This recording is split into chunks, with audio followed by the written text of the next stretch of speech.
So hello guys, स्वागत है आप सभी का एक बार फिर से मेरे इस चैनल सुपर नर्ड में। तो अभी मैंने हाल ही में इनविंसिबल सीरीज़ का जो है पहला सीज़न कंप्लीट किया और मैं बता नहीं सकता हूँ कि क्या गज़ब चीज़ इन लोगों ने बनाई है। अब अगर देखा जाए तो इनविंसिबल सीरीज़ एक एनिमेटेड सीरीज़ होने के बावजूद भी इतने अच्छे तरीके से अपने स्टोरी को जो है कह सकते हो कि रिप्रेजेंट करती है, जो काफ़ी सारी जो है कह सकते हो कि super hero movies, live action movies भी नहीं कर पाती हैं। और इसीलिए आज की इस वीडियो में मैं इनविंसिबल सीरीज़ के बारे में बात करने वाला हूँ कि ये सीरीज़ क्यों इतनी ज़्यादा ऑसम है। और हाँ, जैसा कि तुम लोगों ने टाइटल और थंबनेल में देख रखा है, मैं इसका कंपैरिजन जो है अमेज़न प्राइम की द बॉयज़ सीरीज़ के साथ भी करने वाला हूँ कि क्यों मुझे ये सीरीज़ उनसे ज़्यादा बेटर लगी। सो अब without wasting any more time चलिए शुरू कर लेते हैं आज के इस अमेजिंग वीडियो को। लेकिन आगे चलने से पहले मैं तुम लोग को एक छोटी सी स्पॉइलर वार्निंग दे देना चाहता हूँ। अगर तुम लोगों ने 2021 की इनविंसिबल सीरीज़ नहीं देखी है तो इससे रिलेटेड आगे काफ़ी सारे स्पॉयलर्स हो सकते हैं। सो अब वीडियो को स्टार्ट करते हैं। तो सबसे पहले तो जिन लोगों को ये नहीं पता है कि ये इनविंसिबल सीरीज़ क्या है, ये किस कैरेक्टर के ऊपर है, तो इनविंसिबल सीरीज़ ना ही मार्वल यूनिवर्स का पार्ट है ना ही डीसी यूनिवर्स का पार्ट है। ये एक्चुअली में इमेज यूनिवर्स के एक पावरफुल कैरेक्टर इनविंसिबल के ऊपर बेस्ड है। और बेसिकली ये सिर्फ इनविंसिबल के ऊपर बेस्ड नहीं है, बल्कि इनविंसिबल के अराउंड हमें जितने भी कैरेक्टर्स देखने को मिलते हैं, वो जितने भी कैरेक्टर्स हमें कॉमिक्स के अंदर देखने को मिले हैं इनविंसिबल की स्टोरी लाइन्स के अंदर, वो सभी के ऊपर बेस्ड है। और इन सभी चीज़ों के ऊपर जो है कह सकते हो कि आगे अभी हम लोग बात करने ही वाले हैं। अब अगर देखा जाए तो इनविंसिबल सीरीज़ जो है एक बहुत ही ज़्यादा ऑसम एनिमेटेड सीरीज़ निकल के आती है खुद में ही। और इसमें ये चीज़ मुझे काफ़ी ज़्यादा बेहतरीन लगी कि ये जो है कॉम्प्लेक्सिटी को काफ़ी अच्छे तरीके से फॉलो करती है। अब जैसा कि ये चीज़ साफ़ है कि आधे से ज़्यादा लोग तो इस सीरीज़ को सिर्फ इसी वजह से नहीं देखेंगे क्योंकि ये एनिमेशन है, लेकिन यहाँ पे हम लोग ये चीज़ साफ जानते हैं कि बहुत ही सारी एनिमेटेड सीरीज़ में हमने ये चीज़ देखा है। स्पेशली अगर हम लोग बात करें सुपर हीरो जॉनर की, तो काफ़ी सारी ऐसे सुपर हीरो एनिमेटेड सीरीज़ हैं जो स्टोरीज़ को, उनके कैरेक्टर्स को ज़्यादा अच्छे तरीके से रिप्रेजेंट करती है as compare to their live action rip offs या कहो लाइव एक्शन वर्जन्स। एग्जाम्पल के लिए अगर तुम्हें जैक स्नाइडर की जस्टिस लीग एक मास्टरपीस लगती है तो जस्टिस लीग की जो एनिमेटेड सीरीज़ है वो उससे काफ़ी ज़्यादा बेटर है। अगर तुम्हें द डार्क नाइट एक मास्टरपीस लगती है तो बैटमैन द एनिमेटेड सीरीज़ उससे काफ़ी ज़्यादा बेटर है। और इसी तरीके से जो है इनविंसिबल सीरीज़ भी काफ़ी अच्छे तरीके से इन सभी चीज़ों को रिप्रेजेंट करती है। इनविंसिबल सीरीज़ के अंदर जो सबसे बेहतरीन किस्म की जो कह सकते हो जिसका पोटेंशियल है वो ये है कि इसके कैरेक्टर्स में एक ओरिजिनलिटी फील होती है। और इसी से अगर मैं आ गया हूँ बॉयज़ की सीरीज़ के ऊपर, इसका बॉयज़ से अगर मैं कंपैरिजन करूँ तो यहाँ पे ये चीज़ निकल के आई कि बॉयज़ सीरीज़ एक बहुत ही बेहतरीन सीरीज़ है। ये काफ़ी सारी चीज़ों के साथ डील करती है, काफ़ी सारी चीज़ों को जो है हमारे सामने ला के रखती है। लेकिन द बॉयज़ सीरीज़ के अंदर मुझे ये एक प्रॉब्लम लगी कि इसके कैरेक्टर्स में वो ओरिजिनलिटी फील नहीं होती है। अगर मैं द 7 की बात करूँ तो द 7 में मुझे कोई भी कैरेक्टर उतना कुछ खास पसंद नहीं आया, सिर्फ होमलैंडर को छोड़ के। और ये भी हम लोग जानते हैं कि होमलैंडर बेसिकली जो है कह सकते हो कि अल्ट्रामैन है तुम्हारे द बॉयज़ यूनिवर्स का।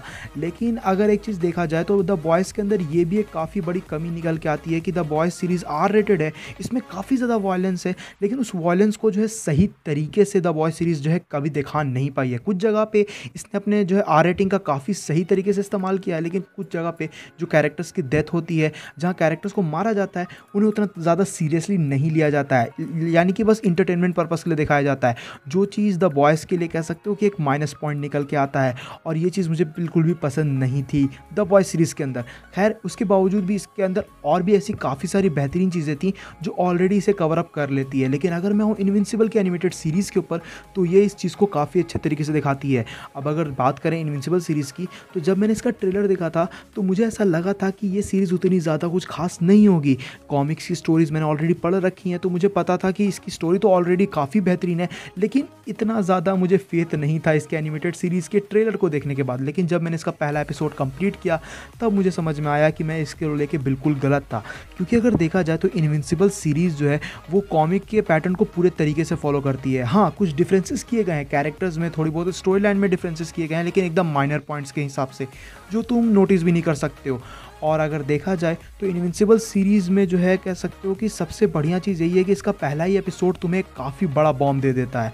मतलब अगर तुम इसके पहले एपिसोड को देखोगे तो तुम्हें वही कह सकते हो कि ट्रैजिक किस्म की, नॉर्मल किस्म की सुपर हीरो स्टोरी देखने को मिलेगी। लेकिन जब इसका एंड आता है तब तुम्हें एक्चुअल में जो है इसका पोटेंशियल पता चलता है, जहाँ पे जो है omni man guardians of the globe को बहुत ही बुरी तरीके से मारता है। और वही चीज़ देख के हमें पता चल जाता है कि ये सीरीज़ आगे चल के बहुत ही ज़्यादा अच्छे तरीके से एक्सपैंड होने वाली है। अब इसका अभी बस सिर्फ सीज़न 1 ही आया है और उसके बावजूद भी सीज़न 1 के अंदर ही इसने काफ़ी अच्छे तरीके से अपने कैरेक्टर्स को एक्सपैंड किया है, अपनी स्टोरी को एक्सपैंड किया है और बहुत ही ज़्यादा बेहतरीन तरीके से आगे भी एक्सपैंड करेगी। अब जहाँ पे जाके ये स्टोरी एंड हुई है, मतलब जहाँ पे जाके सीज़न 1 एंड हुआ है, उसके बाद हमें और भी बेहतरीन चीज़ें देखने को मिलेंगी और भी कह सकते हो कि माइंड ब्लोइंग चीज़ें देखने को मिलने वाली हैं अगर ये लोग कॉमिक एक्यूरेशन रखते हैं तो। और इन सभी के अलावा इस सीरीज़ की जो सबसे बेस्ट चीज़ है वो है इसका कह सकते हो कि विलन, यानी कि ओमनी मैन। मतलब ओमनी मैन को तुम लोग इनविंसिबल के यूनिवर्स का सुपरमैन कह सकते हो, लेकिन ये द बिग बैड एस है। इसका कैरेक्टर बहुत ही ज़्यादा मैच्योर है, इसका कैरेक्टर बहुत ही ज़्यादा तगड़ा है और इसके कैरेक्टर को तुम लोग जो है कह सकते हो कि काफ़ी ज़्यादा बेहतरीन विलन्स में से कंसिडर कर सकते हो। ओमनी मैन जो है अभी के टाइम के सबसे पॉपुलर विलन्स में से कंपैरिजन के मामले में बहुत ही बेहतरीन निकल के आएगा। जैसे कि अगर हम लोग ओमनी मैन को लोकी या थैनोस जैसे लाइव एक्शन विलन से कंपेयर करें तो ये उनके बराबरी का है। ये एक काफ़ी लाइकेबल विलन है, काफ़ी ज़्यादा ऑसम विलन है और यही चीज़ जो इसकी खास इसे बनाती है। ओमनी मैन एक ऐसा कैरेक्टर है जो लिटरली प्लैनेट को डिस्ट्रॉय कर सकता है। मतलब जैसा कि हम लोगों ने जो है मूवीज़ में देखा है कि सुपरमैन एक ऐसा कैरेक्टर है जो चाहे तो प्लैनेट को डिस्ट्रॉय कर सकता है, लेकिन ओमनी मैन ने जो है इन सीरीज़ के अंदर एक लिटरली प्लैनेट को ऑलमोस्ट डिस्ट्रॉय कर ही दिया। तो उस बेसिस से तुम अंदाज़ा लगा सकते हो कि हमें जो है इनविंसिबल सीरीज़ के अंदर क्या क्या चीज़ें देखने को नहीं मिली है। इनविंसिबल सीरीज़ के अंदर जो है हमें गार्डियंस ऑफ द ग्लोब की इस तरीके से मौत देखने को मिली है जो हमें कॉमिक्स में कह सकते हो कि काफ़ी सारे जो है स्टोरी लाइन्स के अंदर ऐसे कैरेक्टर्स के साथ जो है इतनी ज़्यादा हाइपरथेट्रिकली जो है कह सकते हो डेथ देखने को नहीं मिलती है।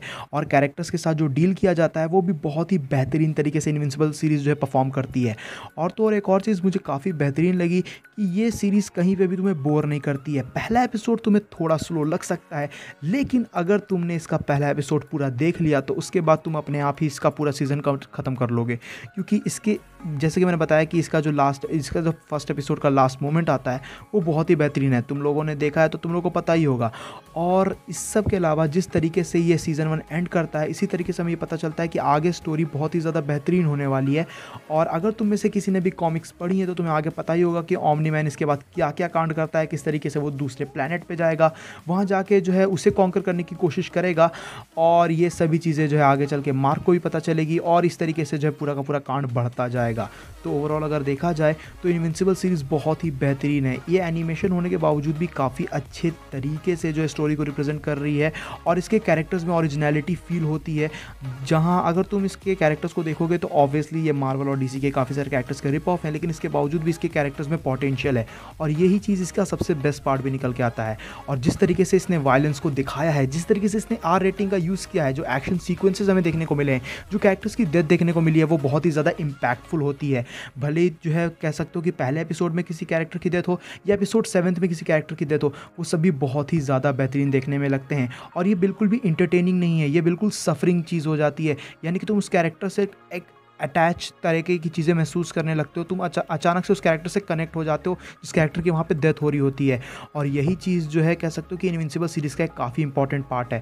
अब बोलने को तो मैं और भी काफ़ी कुछ बोल सकता हूँ, लेकिन मैं इस वीडियो को ज़्यादा लंबा नहीं खींचना चाहता। एट द एंड में यही बोलूँगा कि देखो, मैंने इसमें स्पॉयलर्स तो दिए हैं इनविंसिबल सीरीज़ से रिलेटेड, लेकिन अगर तुमने फिर भी इनविंसिबल सीरीज़ नहीं देखी है और ये वीडियो यहाँ तक देख ली हो तो इस सीरीज़ को एक बार ज़रूर चेकआउट करना, क्योंकि मेरे हिसाब से तो ये अभी तक के top 5 all time best animated series में से एक निकल के आता है, जहां ये अपने आर रेटिंग का बखूबी यूज़ करता है और अपनी स्टोरी को बहुत ही अच्छे तरीके से रिप्रेजेंट करता है।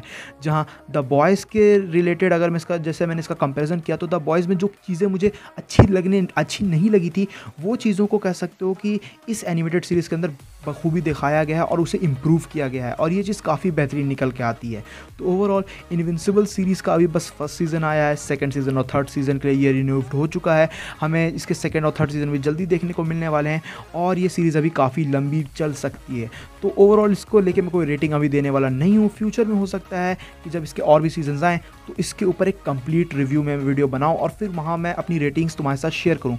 अभी के लिए तो मैं यही कहूँगा कि इनविंसिबल का ये एनिमेटेड सीरीज़ एक बहुत ही ज़्यादा ज़बरदस्त सीरीज़ है और एक मस्ट वॉच है सभी के लिए।